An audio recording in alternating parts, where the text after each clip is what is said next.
music.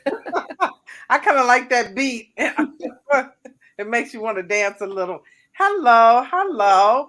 My name is Sandra Jennings, and welcome to Passion Speak.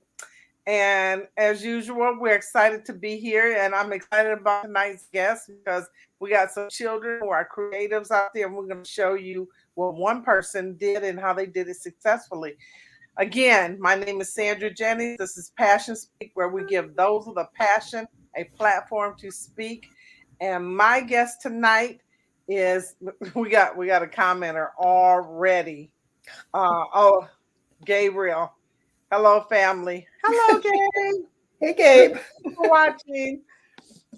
If this is your first time watching, please like, share, comment, do all of the above.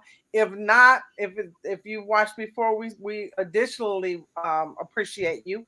My guest tonight is Denise Rush. Denise is the Dean of the School of Interior Architecture at the Boston Architectural College. Welcome, Denise. Thank you. Thank you. It's a pleasure to be here. Thank you so much for coming. Thank you for agreeing to speak and agreeing to tell your story. And yes, I'm going to do our little disclaimer. I have known you all of our lives. Yeah. So, and our parents, all of that. So I know a lot, but there's a lot I don't know too. And that's one of the reasons why I wanted you on here, because you're an inspiration to creatives. As long as I've known you, you have been a shy, very, very shy, introverted child, and you have come out of that. You've learned how to walk in your greatness. So, without any further ado, please, Dean Rush, tell us a little bit about yourself. Start like, I don't know, high school. Okay. Well, you did touch on how shy and introverted I was. So people who know me now will find that hard to believe. And I was so shy and introverted that my parents thought that I would have problem in college, moving away from home and doing all of that, because I didn't like to do public speaking. I just came into school, did my work, didn't really talk in class, just did my work and talked to my friends. And so I slowly put myself in positions where I had to challenge myself and force myself to get out of the shell and come out of that.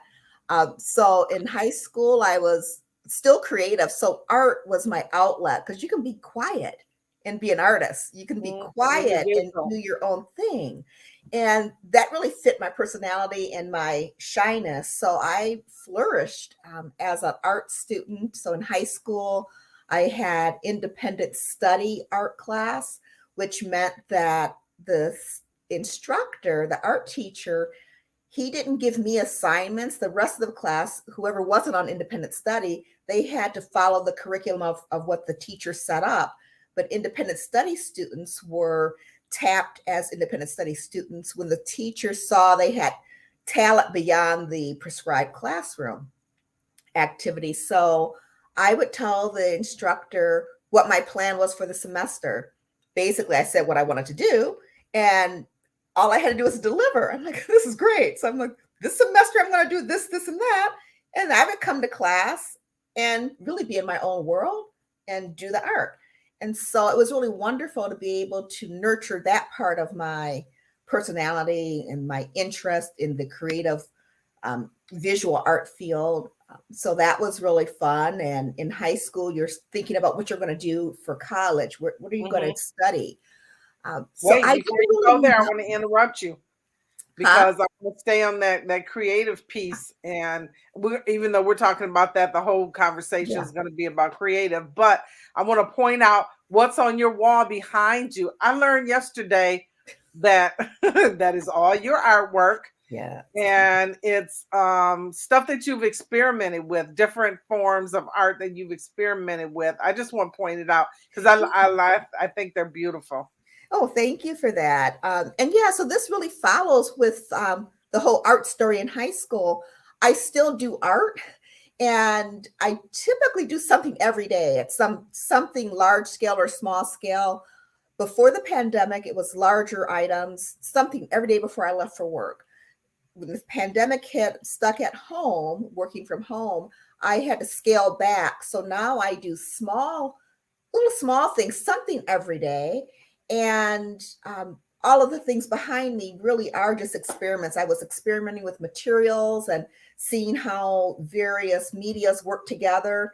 And I had this stockpile of all of the stuff. I have more, but I only have so much wall space. And being in the apartment where I live all the time, like, well, let me brighten it up. And I love bright colors. So this is the wall in my kitchen, actually. So I just hung all of my artwork, well, not all of it, but a lot of things to really inspire myself. So it's often actually a conversation starter in all the Zoom meetings I attend.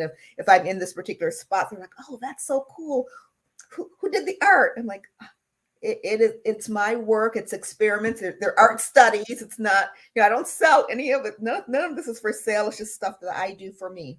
It's still very nice though, even though it is experimental. You take that for granted because we spoke earlier and I was telling you how I struggle with making stick men because I'm the math and science, math kind of person. Black and white, real black and white. Like I doubt if I even see colors. It's just anyway. See, we all have our gifts though. Everybody has a gift. They just have to find it. Your gift has made room for you. But back to I recall you being a creative many, many, many years ago. In fact, I have a photo here that I want to share real quick because this is you creating the miniatures that we're going to talk about. This is one of the miniatures. This is like what miniature? Explain a dollhouse is it? So my mom and I had this hobby of miniatures, 1/12 scale, meaning 1 inch equals 1 foot. So this was a farmhouse plan book that we had, and we went to a lumber yard and had the folks cut out the plywood, and then we had to assemble it according to the plan, the blueprints for this farmhouse. And so that's me on the kitchen floor building it. And it was a fun mother-daughter hobby. There was a little miniature hobby shop in East Grand Rapids called the Owl's Nest. So we got all of our operable windows and clapboard siding and gingerbread trim, all of the things we needed to build the house and complete it. It actually had like an electrical light kit. So it was. How old were you in that picture? That I was either 9th grade or 10th grade. So 15, 16. Oh, okay. Yeah. Okay. So when did you realize you now I know that you went to college and we're jumping all over, but you went to college and you majored in interior design. Yeah. So after I changed my major, the first major I had was architecture. I thought I wanted to be an architect because I had never heard of interior design. So I went for architecture. I did all my math and science. Not only was I creative in high school, I also liked the math and science aspect. So I was good in both that. So I had an academic scholarship and all that kind of stuff and National Honor Society. So I was academic, but also creative in architecture. When you do all the tests, when trying to aptitude tests of what career would be good for you, architecture always came up. And I'm like, I like that. And I started out going to Grand Rapids Junior College with the plan to transfer after 2 years to the U of M, kind of with the articulation agreement. That's what a lot of people did. They went to JC and then went to the U of M for architecture. But somewhere along the way, I'm like, I really want to do what's inside. I mean, I like the buildings and I like architecture, but who does the inside? So no one really told me. So I kind of discovered that there was this career called interior design. And it's not decorating. A lot of people think I'm a decorator. So I didn't go to school to learn to decorate. So I shape and form interior space. And so inside architecture. So I discovered Michigan State University. The U of M didn't have an interior design program. So I couldn't go there. So I discovered Michigan State University. So I basically transferred and have never regretted it. So I have an article that appeared in some newspaper I think It it was was your my high school, yearbook. your It was yearbook. my Okay. senior yearbook. Okay, so this is talking about I don't think the viewers can read it, but it's an article. It just speaks to what you've been doing and how long you've been doing it. But it's an article that talks about the Pepperwood farmhouse that you were working on, Yeah. right? Yeah. Yeah, that Okay. it was a working in miniature is very time consuming. So it was a long process. So I think we started it when I was in the ninth grade, 14, 15 years old. And that article came out in my senior yearbook. So that I was a senior at that point. And the exterior was complete.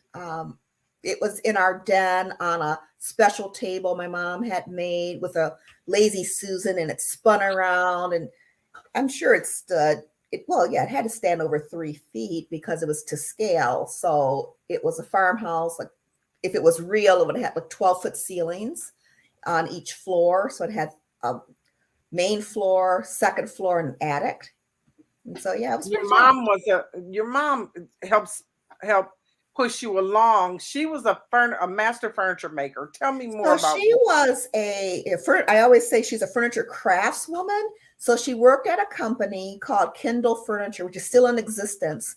And it's really a handmade furniture manufacturer. So they manufacture typically 18th century, early American style furniture. They also did reproduction when I was growing up. They did reproductions for the Winterthur Museum. And so it's classic furniture pieces, handmade, hand finished. Furniture craftsmen were in our home, people who did chinoiserie, which is this beautiful painting on furniture. They were artists, so I saw that growing up, and like master craftsmen who would carve certain legs out of the wood. And I loved visiting the factory to smell like the sawdust and to see the work. So my mom was a finisher, so she did like the finishing. And there was a technique where she would spray chairs, tables, whatever was ordered, with this beautiful lacquer, and do antiquing. So I learned about those types of things. I was always around people who honed a skill, So I honed art skills. So my mom honed her furniture crafts making skill. And also that meant that we had Kindle furniture, which I didn't know, I didn't value when I was a child. So we had Kindle furniture in our home. I had no idea how much it cost. Until I became an adult. I'm like, the stuff that I bemoan, like, oh, what's that old chair doing in the house? It's like, oh, I wish I had that old chair now, because it was, just that French so, convention stuff with the yeah, curly legs yeah, so yeah, that we didn't exactly. like. All of the stuff that's like kind of, I'm more of a modernist, so it's like, it seems like old style, but it's classic and timeless. So that was that for my mom. I had that kind of creative maker mindset. You can make beautiful things. And my dad was a maitre d' at a private dining club in Grand Rapids, and the Peninsula Club. And so he and I would actually flip through like cookbooks. He would show me pictures of all these beautiful events that were happening at the club, weddings, celebrations, and ice sculpture. So a lot of things surrounded me that were beautiful. So we talked about the beauty of, an event and things of that nature. And both of my parents just supported me in my artistic endeavor, whatever it was that I wanted to do, which was really helpful in really keeping me on track and keeping my mindset in that creative mode. Okay, so fast forward, you graduate from Michigan State, and you start on your work journey. And you've had some very interesting positions. You worked in Chicago, in Detroit, Grand Rapids, at various architectural firms, at Steelcase. Take us through some of that journey. Yeah. So when I was in college, I knew I wanted to do workplace interior design. I thought maybe I'd work at Steelcase or at an architectural firm. And my very first job was an architectural firm in Grand Rapids.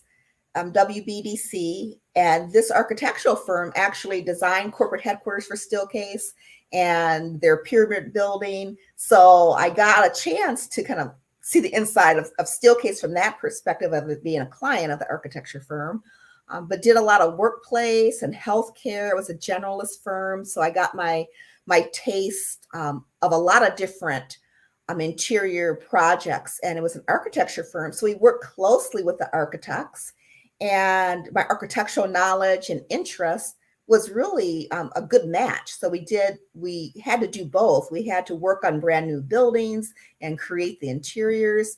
And from there, it was a large firm, it grew really fast. From that large firm in Grand Rapids, I then went to a tiny little firm in Holland, Michigan. So I would commute from Grand Rapids to Holland, which is just a hop, skip, and a jump to the lakeshore. And I specialized in healthcare. And during that time, I had gotten married, and my husband worked at Steelcase, and I was getting tired of commuting to from Grand Rapids to Holland. And at the time, Steelcase was a private company. Nepotism was a thing, and it was something that was not hidden. It was actually promoted. So I told my husband, I'm ready to work at Steelcase.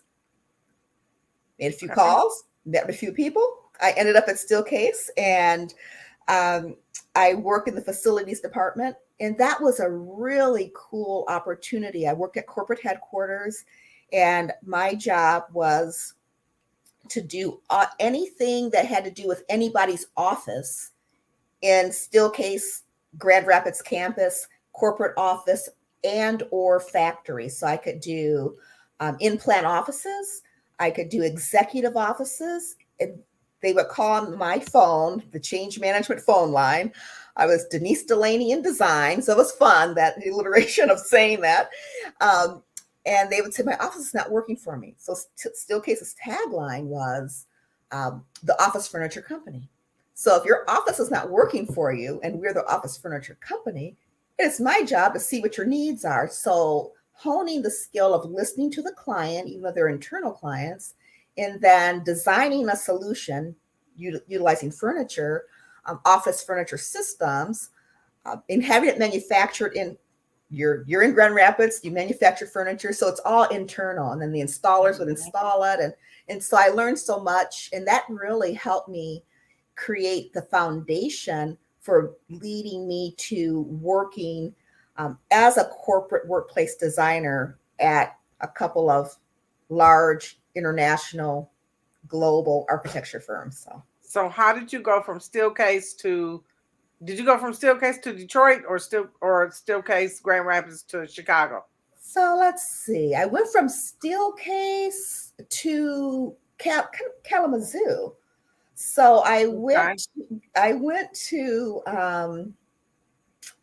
an architecture firm that's headquartered in Kalamazoo. It had an office in Grand Rapids and Battle Creek. I was the head of the interior design department within this architecture and engineering firm. So they had engineering, architecture, landscape architecture, and interior design. I had 7 designers that reported to me, which is really great. And we did a lot of healthcare, not much office, which was a transition. It's like, oh, now I'm doing a lot of schools. That was a change, okay. Yeah, it was a change. I'm like, and I still love office to this day, but not much office, but I had a lot of office experience. And so a lot of schools, K through 12, high schools. Occasionally there was a principal who focused on prisons.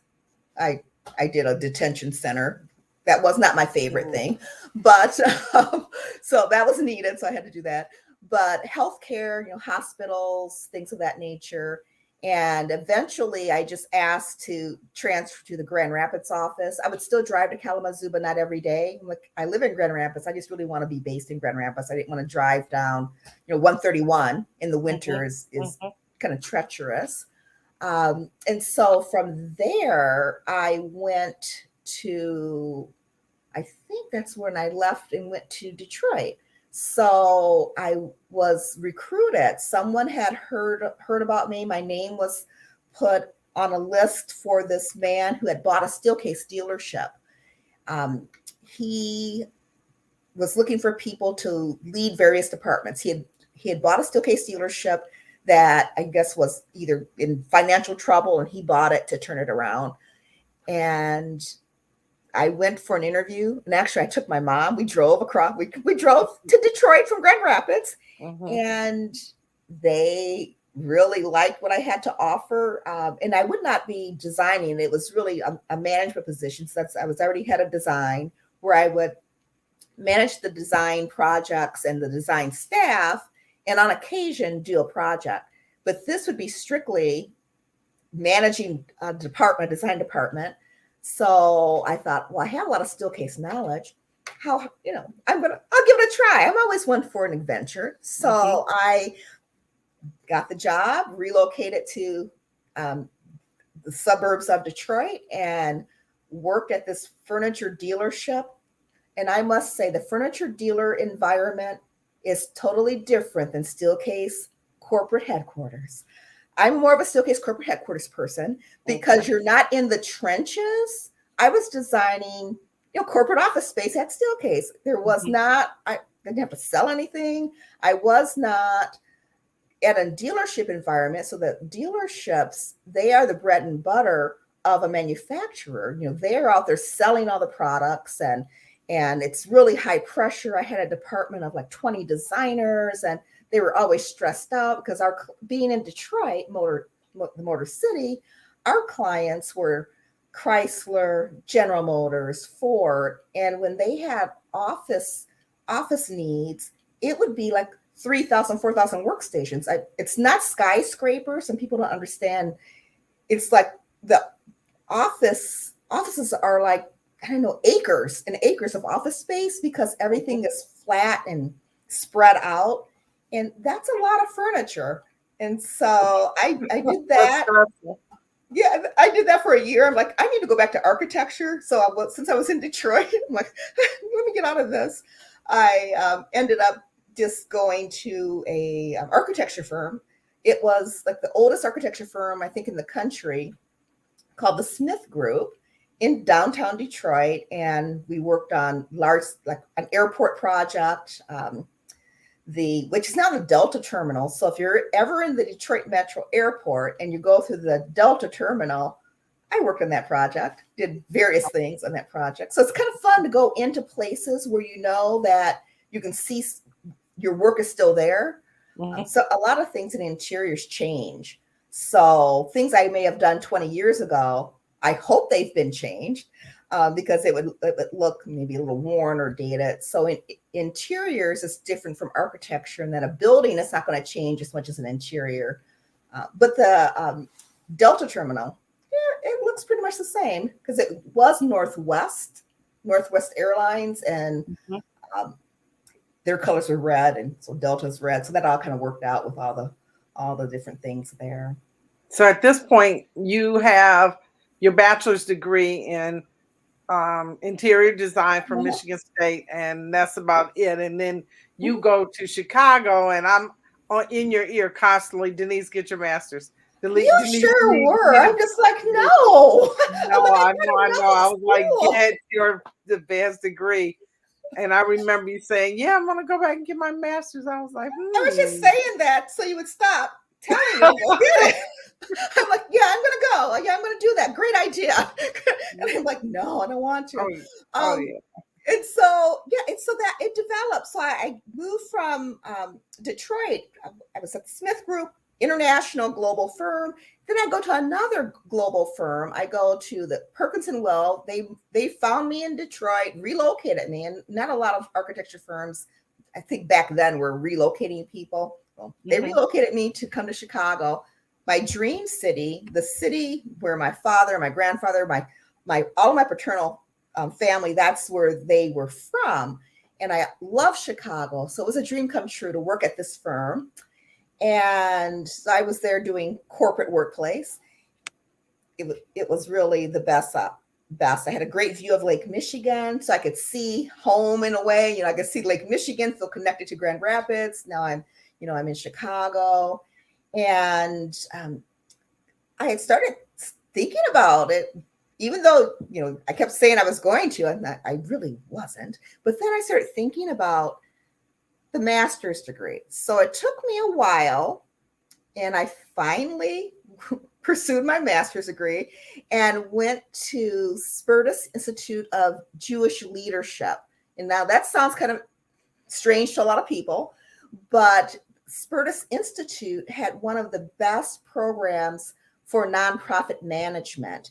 And in the Jewish culture, philanthropy is really like a mainstay in the culture. Mm-hmm. And I thought, wow, I want to learn from them. I want to go to this school and learn what it is to be philanthropic, what it is to be in the nonprofit sector. So I thought I was going to change careers.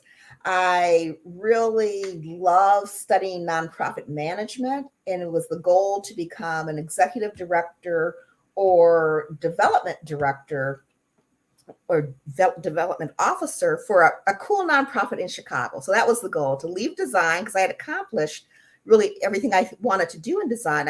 My goal as an interior designer was to be the head of an interior design department. And I was that multiple times, and so at different firms. I'm like, okay, it's pretty cool, but it's like, once you've done it, it's like, what's next? And I thought, well, what's next? I'm going to take everything I've learned as a designer and leverage that for the nonprofit sector. So a Master of Science in Nonprofit Management is like an MBA, because an MBA is typically for corporate America and for the corporate world. And we do the same thing with the same focus, but only for a nonprofit organization whose focus and driver is the mission. It's not for profit. It is for the mission of the organization. So I really liked what that all entailed. And it also forced me, once again, if you're in development, my specialty or my focus, area of focus was fundraising. You have to talk to people you don't know, and you have to ask them for money. I mean, not just talk to them. Now you have to ask them for money for whatever cause you're raising. So that totally got me out of this whole thing about being, shy and withdrawn. So I'm an introverted extrovert. So I can turn it on and I'm good with it, but I do have to recover, because I'm really by nature a quiet, introverted person. So I need to recover from all that outgoing stuff and just I can totally identify, because I am. And let me interrupt you. Yeah. We just to say hi to Teresa. She said Teresa Lamar is listening. Thank you, Teresa. That's not a picture of Teresa. That's her husband, who passed away a few years ago. But we're thinking about you, Teresa. Thank you for dropping in. So thank you. So now you're in Chicago. And I mean, so you're a designer, you're a creative, you're artistic, and now you matriculate over into the academic world. Now, what's that about? Yeah, so it's kind of following what you said earlier, how you used to always tell me, go for that advanced degree. And I'm like, no. Then I would say yes, but I was really like, I'm not doing that. So as a design director and a nurturer of design staff and growing the people that reported to me, other people around me saw how I nurtured my staff, and they would tell me I should teach. And I said, no, I don't want to teach. I was actually insulted. I'm like, no, I was just adamant that teaching is not for me. I'm in design to do the projects. I don't want to teach people how to do it. And I got tired basically of people telling me to teach. So I tried it out. And I'm surprised that I actually was hired for my first teaching job, because I went to the interview and I didn't say I've always wanted to teach. I just can't wait to try. I was totally honest. It's like, my colleagues say I should teach, so I thought I would come here and try it out. Way to mess up an interview. I'm here because somebody said I should be here. Right? Hold on, wait. Who we got?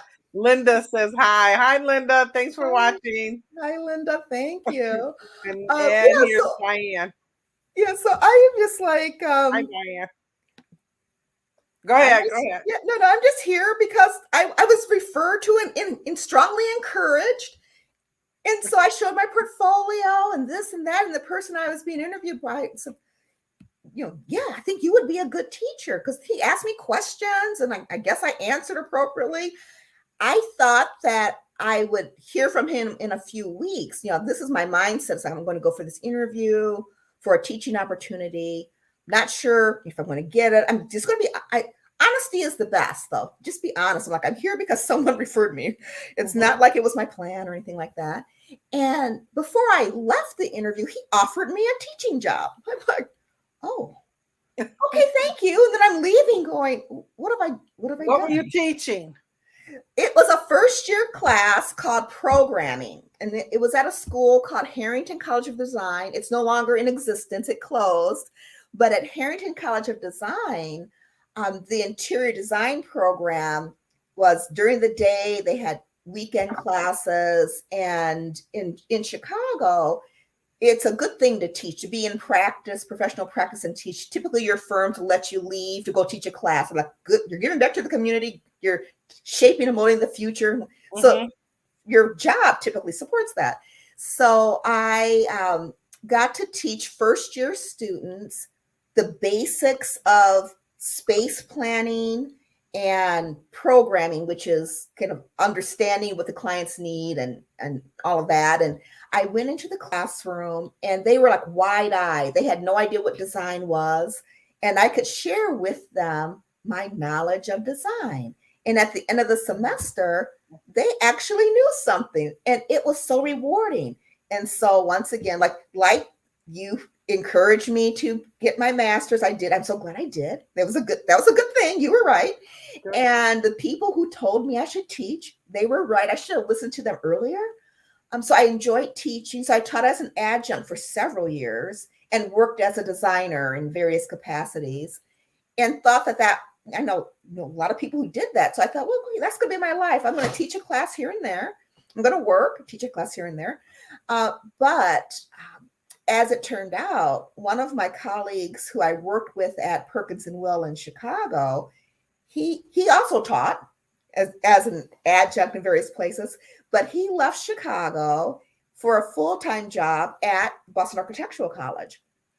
And so he became the head of the interior design program. And he knew me in Chicago. My daughter and his son went to the same private college prep Catholic high school. And so we'd see each other for quite a bit. And he said, would you like to think about working in a full-time academic capacity? Once again, that was not my plan. I kind of stumbled into this path. I'm like, well, it aligns with my interests. So I had never been to Boston. Boston was not on my list. Chicago was my dream city. I had my dream jobs. That was where I thought I was going to always be. I came to Boston for a job interview. I got the job. Then I had to move to Boston. So I've been in Boston now 9 years. And my colleague, who was the head of the program and the dean, former dean, he left and went on to other things. And I became dean, and here I am. But it was not like I planned. You didn't plan it, but your gift. You worked your gift, and your gift opened doors. And yeah, I was always prepared for the next opportunity, just being totally in the moment of whatever opportunity that I was in. And then other people see that. I mean, I truly loved every step of the way. I loved working at the firms. I loved teaching. And one thing that my dad always told me is to do what you love. So do what you love. I appreciate that, because it made for a nice story, and it's going to continue to make for a nice story to your one grandchild. Yeah, well, I'll have to learn a little Italian for that, but I hope so. And actually, for Santiago, his mom's an architect, and his other grandfather in Italy is an architect. So I don't know what maybe he'll be creative, or he'll be like his father, who's Christopher's in the animals and things that I'm not into. But I nurtured that because I learned how to nurture children from my parents nurturing me. So whatever the kids wanted, I was there, even though it wasn't my thing. So if anybody's watching and they're creative, or maybe they're inclined for engineering, I guess we heard all your advice. Just keep doing it, right? and it's truly finding what makes you happy, what gives you joy. So I'm all about the joy. So I enjoy doing like calligraphy. I enjoy doing artistic things. And then my parents they saw that and they nurtured it. Um, if I did things I didn't like, well, then I didn't do it again. It's like I would always try something new, and if that didn't stick, I'm like, okay, I tried that, but that's not for me. I would try something else, and it was always in some type of artistic expression.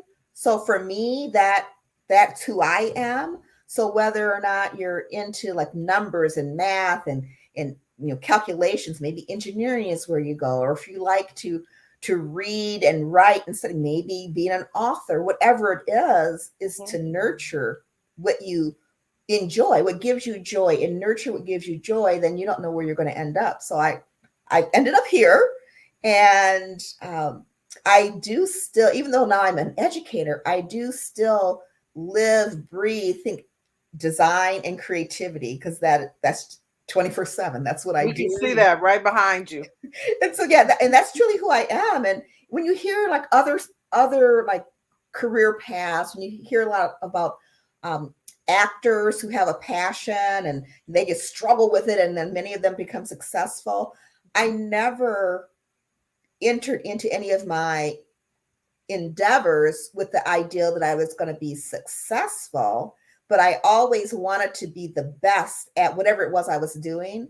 And so I wasn't competing with anyone else. I was competing with myself to always just deliver the best and kind of work at it. So that's just called practice, practice your craft, whatever that happens to be.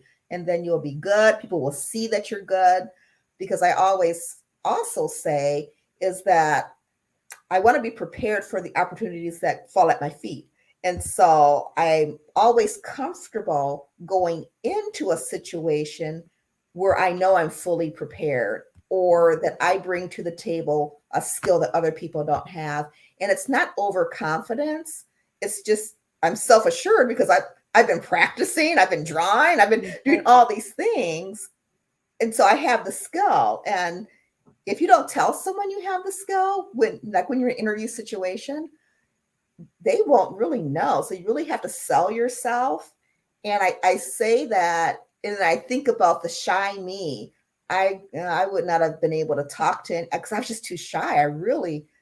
That was not me. But now it's like, okay, I am this person, and it's almost like an acting role. I am this person who has all the skill.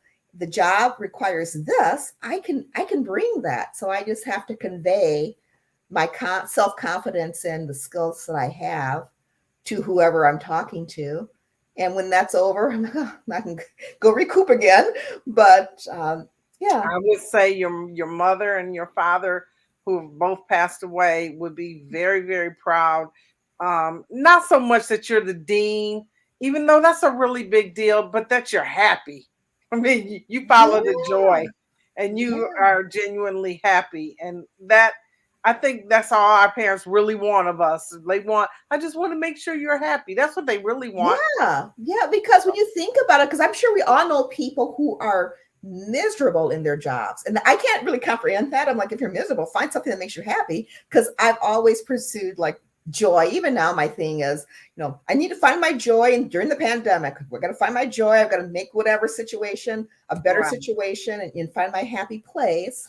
But yeah, just the key is to be happy, because find your joy. Yeah, find your joy, and things. It's better when you're happy. It is. So I that's why I do Passion Speak, because it gives me joy. It literally gives me joy. I get more out of it than any of my guests, and I appreciate. Yeah, you can tell that you love doing this, and I watched some episodes, and it's great. And I appreciate you, Denise, for coming on and sharing your journey with us, and maybe encouraging somebody out there who, I don't know, maybe a creative or some kid thinking, oh, I can never be a dean. Well, Denise got her master's degree, which probably attributed to your dean role, but you got it after the fact. You were a non-traditional student when you got that. So, but you did get your undergrad, your bachelor's degree in a traditional way, like right after community college and so on. But anyway, it can be done. And so, but the bottom line is follow your joy, right? That's it. Follow your joy. Follow what makes you happy, and then hone those skills. Whatever it is that makes you happy, keep doing it so that you can get really good at it. Yeah. So thanks again. Right. Passion Speak, thanks to you, Linda, Diane, Teresa, Gabriel, and others who tuned in. We really appreciate you. And Denise, once again, thank you, dear. All right. Thank you. Okay. Bye.